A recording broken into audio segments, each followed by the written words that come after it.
Hello, everybody. Welcome to another daily dose of gaming news and all that good stuff. And as always, I also publish on Rumble and on Patreon for extra support. Any kind of news and updates, when I do it on Twitter X. And just a quick update, I'm still under the weather. Got my sinus on the nose. I'm completely clogged up. I'm being taking care of myself the best I can. But I will try to be as short as possible, given that it costs a little bit to breathe while I talk with everything clogged up here. But yeah, later I will try to post another Midnight Suns episode and just a quick cap that I got an ongoing gameplay demo playlist here. The latest one was VED. Uh, I always leave my thoughts on last 10 minutes of the video when I do this kind of things here. And I got also the Monster Hunter Wilds beta. I managed to record five videos on it. And yeah, I got my overall thoughts also in the last 10 minutes of the fifth episode there. Other than that, let's get going. I got a quick update regarding the Stalker 2 system requirements here. Again, the specs here, because this was confirmed on their own Discord. I took that info from Daniel Owen. I watched his recap on the PC PC specification stuff there, and there was the doubt there. I didn't even thought of their resolution and target FPS for their own resolutions, taking into account the hardware here, and this target resolution and FPS does require you to have the upscaling on to reach this kind of target frames, which with that correction tends to again, given that it's Unreal Engine 5 and it's going to use the Lumen and Nanite technologies by default, if I'm not mistaken. Yeah, this is not the most optimized game here, even though Unreal Engine 5 is a very heavy engine for the current hardware. Yeah, I thought this was kind of achievable, um, in the sense that I was assuming like medium quality settings there. But yeah, to achieve this, you need to have the upscaling enabled to reach this minimum requirement frame rate and resolution targets, taking into account the correspondent hardware, which is not good. Again, we've been seeing, and we will continue to see until, I don't know, what kind of solution that we as a consumers can bring on, unless the only remediation that we can do is not buy the game, or at least pre-order the game and make our complaints known online in social media through the proper channels, in the sense that try to reach out to the developer team saying that this is not acceptable, and maybe when they launch patch optimizing the games, we then buy the games. But then again, this is something that it's a case by case scenario, and I don't foresee having like group that organize like all the prospect buyers of these games to make this kind of pressure. But yeah, I think at this moment the only way that you can pass the message is not pre-order games and be very or very loud, but again respectable, because again, um, to the developers and make our voices heard, saying again, I will buy this game when it's optimized or better optimized, something like that. I don't know. Other than that, again, it's another game that, given that this game had some development issues, and the fact that is going to be launched in not the best optimized way here, I will try to wait for reviews and see how it runs because again, we only have first-party information in terms of benchmarks. Got I covered yesterday the NVIDIA benchmarks using DLSS and non-DLSS and stuff like that. Even the 4090 seemed to reach around 50ish. I really didn't pay too much attention here because I thought again the settings were I was assuming medium quality settings around that. But yeah, even to achieve this at the minimum state, you need to really turn on the upscaling technologies, given that if it is an NVIDIA or AMD GPU there, which is a shame. I think this kind of resolution target FPS should not take into account any kind of upscaling. I really do avoid using upscaling at any point, uh, with the exception the latest game that I really need to use this was the Monster Hunter Wilds beta. Again, given that it's a beta state, I kind of understand that it's not fully optimized, and there is some work to do there. And they until the final release of the game itself as a product until 28 February next year, they have time to try and optimize. But still, again, always wait for reviews for the game when possible, and hopefully the reviewers will hit this point home on in terms of optimization, and we can get a little bit of what are the frames there depending on the resolution and also the graphic qualities, and see how it runs or not in the hardware that they say that is the minimum to reach this target FPS, taking into account the resolution there. But yeah, that's my correction here. Again, if you see the minimum specs here, take into account that this needs to be activated, the upscalers for the hardware there. Then we got a little bit rumors here from Resident Evil 9. Supposedly is going to feature two unkillable stalker enemies. Similar, we had that also in no Resident Evil 7. I think we could kill all of them. There is until you reach the boss fight. I think you have to escape some of them from the family there. Uh, but at the end, you could kill all of them. Resident Evil 4 had one, I think. Resident Evil 5 had another one that I can remember when I played that a lot of years ago.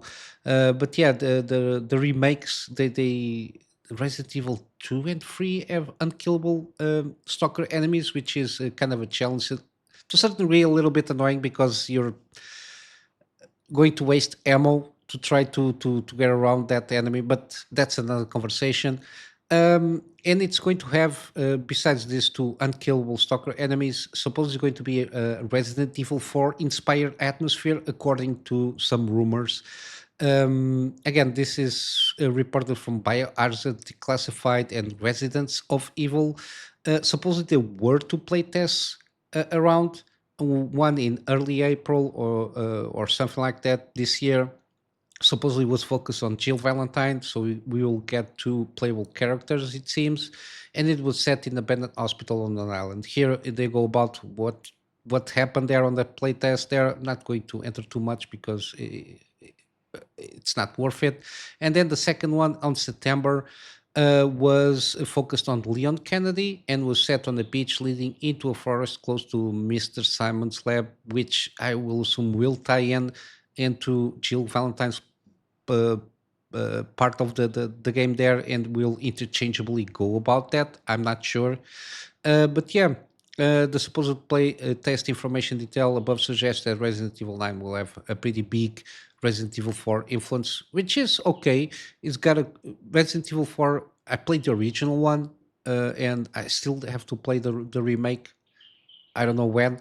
I will do a Resident Evil uh, follow up on the remakes and replay the Resident Evil 7 and then Resident Evil um, Village somewhere in the future. I don't know when, and I'm not probably going to play them in any kind of specific order. But yeah, from what I remember, Resident Evil 4 has a good mix kind of between action and some horror elements. I think it covers a little bit more on the overall appeal for the gamers. But yeah, Still not officially revealed. Resident Evil 9. Again, this is a placeholder title still.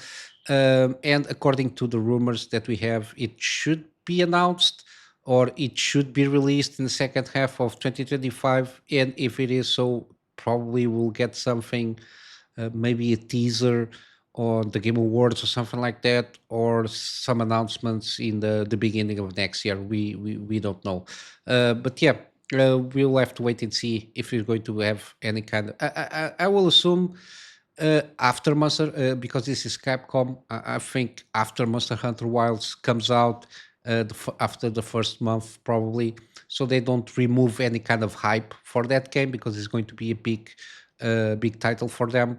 I think after that, we might get some stuff rolling in, but if there is something before launch of Monster Hunter Wilds, I think we might get a teaser to confirm that it's coming next year in the Game Awards, like a teaser trailer, like 40 seconds, just to announce that it's official and it's coming out somewhere next year, supposedly, when it's going to be launched there.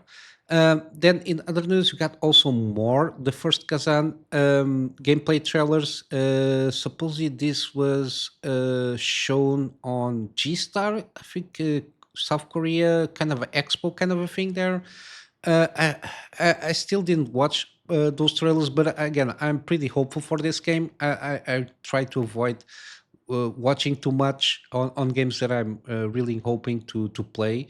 Try to keep myself out of spoilers or too much information. But yeah, two more new gameplay videos. And just a reminder that it will come supposedly early next year. This game, it's kind of dark Souls-like kind of combat stuff here. With the, I think it's more aimed with more action. I don't think it's going to be that much of using shield. I think it's a dodge and parry kind of a tactic there, instead of the shield stuff or defensive maneuvers there. But yeah, it seems pretty interesting. Even though the art style it's kind of similar to shaded cell kind of thing here, theme. But yeah, I'm from what I've been seeing, the combat seems fluid. It seems pretty fluid and in the lines of Dark Souls, let's say. So it's tactical in that sense. But yeah, hopefully this will be a good game, and I'm waiting for a review on this when it comes out. And we still need to have a proper launch date there. And then lastly for today, because I'm I'm getting tired already of talking. I'm sorry about that. GOG has announced kind of updated preservation program that they have. Again, it's one of the things we might not like too much CD Projekt Red as an overall company, but GOG being part of CD Projekt, GOG does really good job in trying to preserve older games. And they announced they're going to have like an official preserved, like a badge on the games here, and it's going to call officially being calling GOG preservation program. Try to focus on keeping and preserving classic games to run on like current PCs and future PC platforms, whatever it might morph into.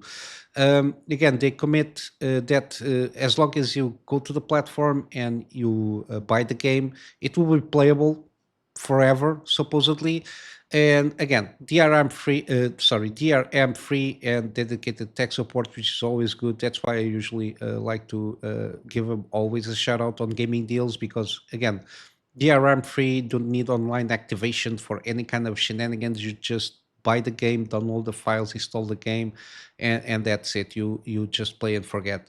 Again, it will have an official stamp on classic games approved by GOG, so it's something that they remove the work out of the publishers or the developers, and they do the internal work on maintaining the compatibility with modern systems, which is always good, because I will assume they will take a bigger cut out of the sales to maintain this kind of resources that they need to invest on keeping everything compatible on the future.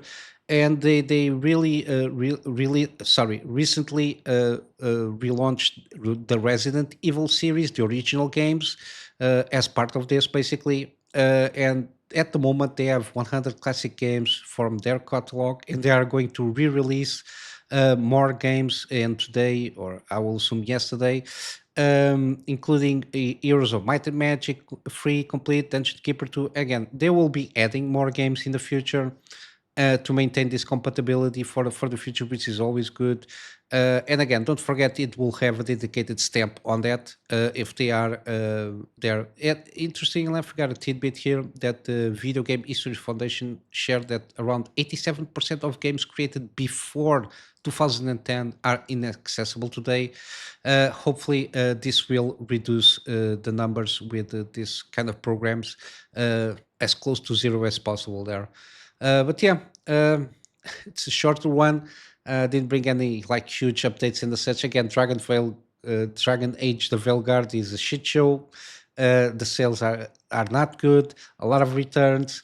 The graph on players that are playing the game is going down every day. Again, that's like the continuing drama there. Again, a lot of people going cuckoo for Cocoa Puffs in regarding the election in the United States, trying to make everything politicized instead of trying to get the gaming entertainment as something that it's instead of treating as escapism, they trying to meld everything together, which is usually not the best way to go about things. You only get again it will not, it doesn't improve your image, and it only shows that you're not very well stable mentally. But yeah, other than that, let's go for some gaming deals. We got battletech here on Steam, 75% off on the base game. Then we got the editions here. I think the Mercenary Collection is the complete version of the game, let's say, with all the playable content. Again, around 70% off. Again, it might seem a little bit expensive, but this game is got a lot of stuff to play with. If you like max turn-based game or turn-based battles and a lot of strategy layers similar to XCOM and a lot of customization and the such there, and mech, how to go about the mech stuff there, but it's a more instead of mech warrior, it's kind of mech warrior, but in turn-based combat, basically. That's my idea from this game here.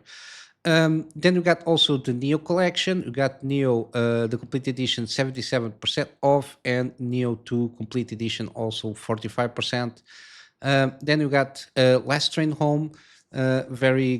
This is more RTS than a turn-based, but it seems to be a pretty good game. It had always had good feedback since he launched, around 85% and up in terms of feedback from players, and it's 50% on both editions here, which is always good to see. And then lastly, we got Midnight Suns. Again, got step of approval so far.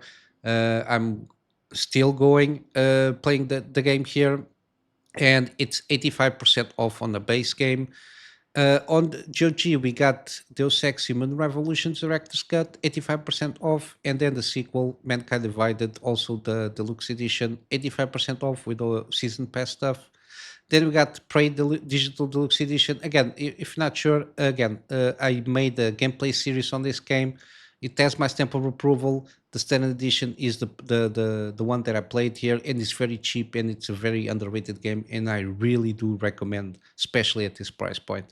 And then finally, we got Wartales. It's kind of a Jagged Alliance kind of a game here. Bunch of mercenaries going around doing missions and all that stuff. Got the squad management, and I think it's turn-based. Yeah, turn-based battles also, and seems to be pretty good. I see good reviews all over the place, and again, it's 40% off. And I will wrap up here for today. I'm already getting tired of speaking. I'm sorry about that. See if I can turn around this under the weather thing here. Seems like a flu, but it's not flu because I don't have fever. So it's one of those. Um, I will leave the with a plug here on the Patreon for access support. The access support is for me to get a better storage solution so I can have backups of stuff that I do for my clients. and of course extra space for the videos that I do for the channel. And with all that said, I hope you have a wonderful day. I will see you in the next one. Till then, Kunamy Master out.